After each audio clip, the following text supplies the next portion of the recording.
অতি গুরুত্বপূর্ণ 5টা আমলের কথা বলবো ইনশাআল্লাহ। কয়টা আমল? 5টা আমলের কথা বলবো। জীবনের তরে এই 5টা আমল সারা জীবন নিয়মিত আঁকড়ে ধরবেন, আমল করবেন। যারা নিয়ত করতেছেন হাত তোলেন। আল্লাহ আমাদের সবাইকে আমল করার তৌফিক দান করুন। আল্লাহ আমাদের সবাইকে কবুল মঞ্জুর করুন। নাম্বার 1, সবচেয়ে বেশি যেটা করতে হবে পরিমাণে, জুমার দিন, জুমার রাত, বৃহস্পতিবার সন্ধ্যা থেকে নিয়ে শুক্রবার সন্ধ্যার আগ পর্যন্ত পরিমাণে সবচাইতে বেশি করতে হবে যে আমলটা, সেটা হলো দুরূদ শরীফের আমল। কিসের আমল? ভাইরা, দুরূদ এমন একটা আমল, আপনি যদি শুধু দুরূদের এই আমলটাকে আঁকড়ে ধরেন, সবসময় আপনার মুখ দিয়ে দুরূদ বের হতে থাকে, পড়তে থাকেন, তো নবী করিম সাল্লাল্লাহু আলাইহি সাল্লামের ভাষ্য অনুযায়ী, তার ওয়াদা অনুযায়ী, ইদান তুকফা হাম্মুক ওয়া তুগফার যামবুক, তোমার যত পেরেশানি আছে নবী সাল্লাল্লাহু আলাইহি সাল্লাম বলেছেন, এই সব পেরেশানি দূর করার জন্য এই দুরূদের আমলটা যথেষ্ট হবে ইনশাআল্লাহ। এবং গুনাহ মাফের জন্য এই দুরূদের আমলটা কি হবে? যথেষ্ট হবে। নবী করিম সাল্লাল্লাহু আলাইহি সাল্লাম বলেছেন, মান সাল্লা আলাইয়া মাররাতান সাল্লাল্লাহু আলাইহি আশরা, যে ব্যক্তি আমার প্রতি একবার দুরূদ পাঠ করবে, আল্লাহ রাব্বুল আলামিন তার প্রতি 10 বার রহমত নাজিল করবেন। নাম্বার 2, জুমার দিন উপলক্ষে অন্য যে কোনো দিনের চাইতে জুমার দিন অর্থাৎ শুক্রবারের ফজর নামাজ পুরুষরা মসজিদে জামাতের সাথে পড়বেন, জামাতের সাথে পড়ার নিয়ত করবেন পাক্কা। কারণ অন্য যে কোনো দিনের ফজর নামাজ না, শুধুমাত্র যত নামাজ আছে, নবী করিম সাল্লাল্লাহু আলাইহি সাল্লাম বলেছেন, আফদালুস সালাওয়াতে ইনদাল্লাহ, আল্লাহর কাছে দুনিয়ার সব নামাজের মধ্যে, 5 ওয়াক্ত সাধারণ নামাজগুলোর মধ্যে সবচেয়ে উত্তম নামাজ হলো সলাতুল ফজরে মাআল জামাআতে ইয়াউমাল জুমআ, জুমার দিন ফজরের নামাজ জামাতের সাথে আদায় করা হলো যত নামাজ আছে এর মধ্যে সবচেয়ে শ্রেষ্ঠ নামাজ।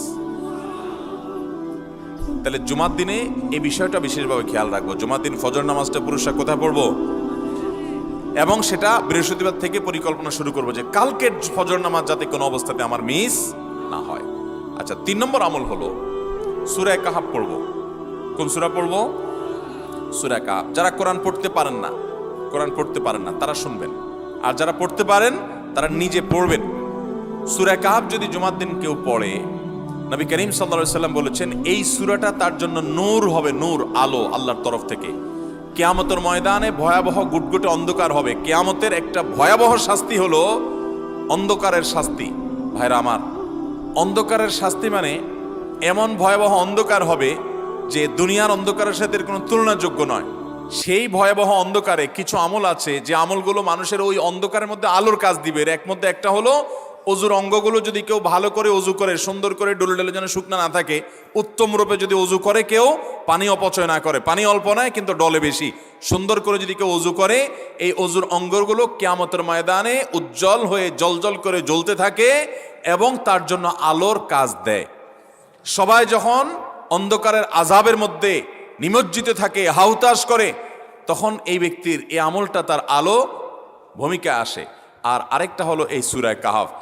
অন্য অনেক উলামা ইকরাম বলেছেন, এর ব্যাখ্যা হলো সূরা কাহাফ যদি কেউ এক বৃহস্পতিবারে পড়ে, পরের বৃহস্পতিবার পর্যন্ত, এক শুক্রবারে যদি পড়ে, পরের শুক্রবার আগ পর্যন্ত পুরো সপ্তাহব্যাপী তার ভিতরে নূর, ঈমানের নূর, তাকওয়ার নূর, ইলমের নূর, আমলের নূর, ভালো মানুষ হওয়ার নূর তার ভিতরে আল্লাহ তাআলা সৃষ্টি করে দিবেন।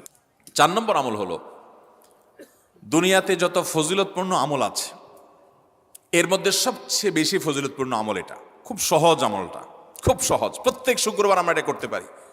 আমলটা হলো, নবী করিম সাল্লাল্লাহু আলাইহি সাল্লাম বলেছেন, মান বাক্কারা ইয়াউমাল জুমআতি ওয়াবতাকার, যে ব্যক্তি জুমার দিন আগে আগে ঘুম থেকে উঠবে, ভোরে ঘুম থেকে উঠবে, যে ফজর নামাজ পড়তে হবে, যে তাহাজ্জুদ পড়তে পারলে আরো ভালো, এবং মসজিদে আগে আগে যাবে, তাহলে আগে আগে ঘুম থেকে উঠবে, সবাইকে বাসার ডেকে দিবে, আগে আগে ঘুম থেকে উঠাবে। ওয়াগাসসালা ওয়াগতাসাল, ফরজ গোসল হলে ফরজ গোসল করবে, উত্তম রূপে গোসল করবে, ভালো করে গোসল করবে জুমার দিন। ওয়ামাশা ওয়ালাম ইয়ারকাব, জুমার নামাজের জন্য পায়ে হেঁটে মসজিদে যাবে, বাহনে চড়বে না। কেউ যদি মাজুর হয় সে বাহনে চড়লেও চলবে, কিন্তু সাধারণ যারা সুস্থ আছেন পায়ে হেঁটে মসজিদে যাবেন, বাহনে চড়লেন না। জুমার দিনের কথা, জুমার নামাজের কথা। ওয়াদানা মিনাল ইমামে ওয়ালাম ইয়ালগু, ইমামের কাছাকাছি গিয়ে বসবে, দূরে না, যত কাছে যেতে পারে, একদম সামনের কাতার ইমামের কাছাকাছি গিয়ে বসবে, কোনো অনর্থক কথা বলবে না, দুনিয়াবি কথা বলবে না, বেহুদি কাজ করবে না। ওখানে গিয়ে যতক্ষণ সময় পাবে জিকির, আজকার, তেলাওয়াত, তাসবিহ, দোয়া, রোনাজারি, কান্নাকাটি, বই পড়া, দিনী কাজ করা, এর মধ্যে সে কাটাবে নিজেকে। এই কয়েকটা কাজ যদি করে তাহলে কাজ কয়টা হলো? আগে আগে ঘুম থেকে উঠা, ওই যে ফজর নামাজ জামাতের সাথে পড়া ইত্যাদি, গোসল করা উত্তম রূপে, আর পায়ে হেঁটে মসজিদে যাওয়া, বাহনে না চড়া। 4 নম্বর হলো ইমামের কাছাকাছি গিয়ে বসা, কোনো অনর্থক কাজ না করা। এই 4টা কাজ যদি কেউ জুমার দিনে করে, নবী করিম সাল্লাল্লাহু আলাইহি সাল্লাম বলেছেন ওই ব্যক্তি বাসা থেকে মসজিদ পর্যন্ত যে আসলো, যতগুলো পা ফেলবে, যতগুলো স্টেপ ফেলবে, যতগুলো কদম দিবে, প্রতিটা কদমের বিনিময়ে আল্লাহ রাব্বুল আলামিন তার অ্যাকাউন্টে, তার আমল নামাতে 1 বছর রাত জেগে, সারা রাত জেগে তাহাজ্জুদ নামাজ পড়লে এবং 1 বছর সারা দিন, প্রত্যেকটা দিন পুরা বছর জুড়ে নফল রোজা রাখলে যে পরিমাণ সওয়াব পাইতো, 1 বছর নফল রোজা, 1 বছর রাতভর জেগে তাহাজ্জুদের নামাজ পড়ার সওয়াব মাত্র একটা কদম ফেলার বিনিময়ে দিবেন। তাহলে আপনার বাসা থেকে যদি মসজিদে আসতে 100টা কদম হয়, 100 বছরের নফল নামাজ, 100 বছরের নফল রোজা, আপনি এটার সওয়াব আপনার অ্যাকাউন্টে জুমার দিন মাত্র 4টা কাজ করার মাধ্যমে আপনি পেয়ে যাবেন। এবং এটি অনেক হাদিস বিশ্লেষকগণ বলেছেন, কোরআন হাদিসে বহু ফজিলতের কথাই বলা আছে। এত বিপুল পরিমাণে, এত অধিক পরিমাণে সওয়াবের কথা যে কারো বাসা থেকে অনেকের আছে যেতে 500 স্টেপ পড়বে। 500 স্টেপ পড়লে কতটুকু হয়? সামান্য একটু জায়গা যেতে 500 কদম হয়ে যায়। অনেকের বাসা থেকে যেতে 500 কদম পড়ে, 300 কদম হয়। তো সে এই 500 বছর নফল নামাজ, নফল রোজা, রাত ভর দিনভর করার সওয়াব, কন্টিনিউয়াসলি করার সওয়াব মাত্র এই মসজিদে গেল আসলো, এই 4টা শর্ত পূরণ করে সেইটা সওয়াবটা পেতে পারে। যদি সপ্তাহে 4 জমা হয় তাহলে 4 বার 500 করে যদি হলো 2000 বছর, এভাবে তার আমল আমাদের সওয়াবের পাহাড় সে জমা করতে পারে শুক্রবারের ছোট্ট আমলটার মাধ্যমে। চেষ্টা করব না ইনশাআল্লাহ। 5 নম্বর এবং সর্বশেষ আমল হলো, জুমার দিনে একটা সময় আছে দোয়া কবুল হয়। দোয়া কবুলের যে সময়গুলো আছে এর ভিতরে অত্যন্ত ইম্পর্টেন্ট একটা সময় হলো জুমার দিন। শুক্রবারের একটা সময় সম্পর্কে নবী সাল্লাল্লাহু আলাইহি ওয়াসাল্লাম বলেছেন যে একটা সময় আছে শুক্রবারের, এই সময়ে বান্দা কোনো দোয়া করলে আল্লাহ তাআলা ফিরিয়ে দেন না, কবুল করেন। কিন্তু সময়টা যে ঠিক কখন, এটা হাদিসে নবী সাল্লাল্লাহু আলাইহি ওয়াসাল্লাম বলেন না, যাতে করে হয়তো আমরা সারা দিনেরই কম বেশি দোয়ার চেষ্টা করি। এই বিষয়ে মুহাদ্দিসগণ, হাদিস বিশ্লেষকগণ, পণ্ডিত ওলামায়ে কেরামগণ হাদিসের বিভিন্ন আকার ইঙ্গিতকে গবেষণা করে, অ্যানালাইসিস করে এক একজন এক এক সময়ের কথা বলেছেন। তবে বেশিরভাগ ইমাম, বেশিরভাগ পণ্ডিত ওলামায়ে কেরাম, বেশিরভাগ আপনার ইসলামিক স্কলারগণের বক্তব্য হলো যে এই সময়টা হলো জুমার দিনের শেষ প্রহর, আসরের পর থেকে নিয়ে সূর্য ওঠার আগ পর্যন্ত এই সময়টা। অতএব আমরা জুমার দিনের 5 নম্বর আমল হলো বেশি বেশি করে সারাদিনই কম বেশি দোয়া করব। দোয়ার জন্য সবসময় হাত তোলাও জরুরি না, যদিও সাধারণ অবস্থায় দোয়ার জন্য হাত তোলা আদব, কিন্তু আপনি চলতে ফিরতে, উঠতে বসতে, কাজের ফাঁকে আপনি আল্লাহর কাছে মনে মনে দোয়া নিবেদন করবেন। অনেক চাওয়া আমাদের কাছে, আমাদের আল্লাহর কাছে আছে। ভাইরা আমার, নবী রাসূলুল্লাহ সাল্লাল্লাহু আলাইহি ওয়াসাল্লাম বলেছেন কারো পায়ের জুতার ফিতাটা ছিঁড়ে গেছে হাঁটার সময়, এটার এমন কি, লাগালে ঠিক হয়ে যাবে। কিন্তু একজন ইমানদার ওইটার জন্য সে আল্লাহর কাছে সাহায্য চাইবে, আল্লাহ এটাও একটা বিপদ, একটা ছোট বিপদ থেকে অনেক কিছু ঘটে যায়, আপনি আমাকে উদ্ধার করেন। সে সবসময় আল্লাহর দিকে মনোনিবেশ করবে। নবী করিম সাল্লাল্লাহু আলাইহি ওয়াসাল্লামের পুরো জীবনকে যদি আপনি অ্যানালাইসিস করেন, আপনি অবাক হয়ে যাবেন। একটা বই আছে বাংলায়, বান্দার ডাকে আল্লাহর সাড়া, এটা বাংলা অনুবাদিত নাম।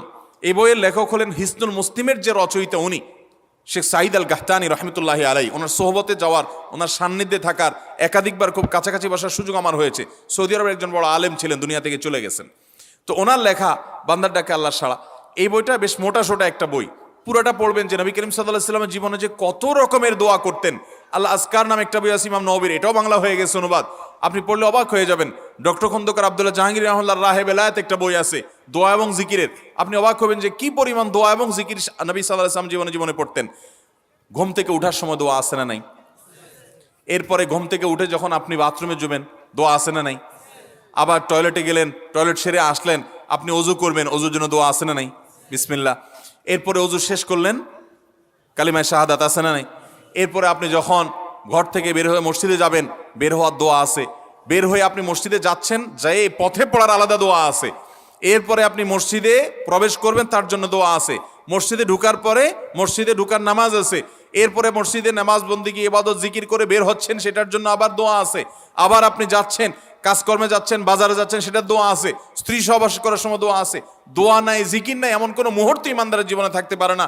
নবী করিম সাল্লাল্লাহু আলাইহি ওয়াসাল্লাম এই পরিমাণ দোয়া করতেন। এই জন্য ভাইরা, দোয়া যদি সবসময় করতে কষ্ট হয় হাত তুলতে, আপনি হাত তোলা ছাড়া শুক্রবারে দোয়া করেন, দোয়াটা অনেক বেশি করা দরকার। আমাদের কত জিনিস আল্লাহর কাছে চাইতে হয়, আমরা আল্লাহর কাছে চাই না। পেটে অসুখ হয়েছে, আমরা ডাক্তারের কথা মাথায় আগে আসে। আপনি ওষুধ খান, ওষুধ খাওয়া সুন্নত, কিন্তু ইমানদার সবকিছুর আগে আল্লাহর কথা স্মরণ করবে এবং আল্লাহর কাছে বলবে, আল্লাহ আপনি সহজ করে দেন। আপনার অসুখ হয়েছে, সবকিছুর আগে নাপার কথা মনে আসে। আরে ভাই, প্যারাসিটামলের কথা মনে আসে, এটা দোষের না, কিন্তু আপনার মনে আগে আসতে হবে যে নবী সাল্লাল্লাহু আলাইহি সাল্লাম দোয়া শিক্ষা দিয়েছেন, যদি কেউ ব্যথার জায়গায় হাত দেয় এবং পড়ে আউযু বিইজ্জাতিল্লাহি ওয়া কুদরাতিহি মিন শাররি মা আজিদু ওয়া হাজির, আল্লাহ রাব্বুল আলামিন তার ব্যথা দূর করে দিবেন। এক সাহাবী এই হাদিসের উপর আমল করে তৎক্ষণাৎ তার ব্যথা দূর করেছেন।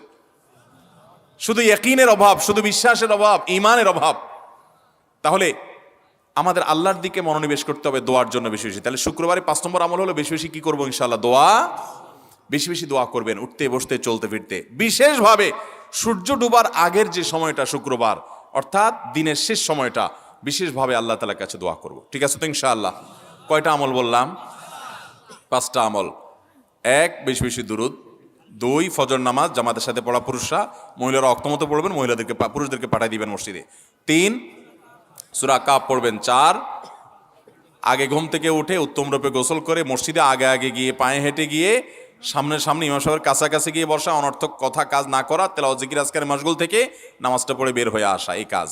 নাম্বার 5, দোয়া করা, বিশেষ করে দিনের শেষ প্রহরে। আমল করবো তো ইনশাআল্লাহ? মনে থাকবো তো ইনশাআল্লাহ?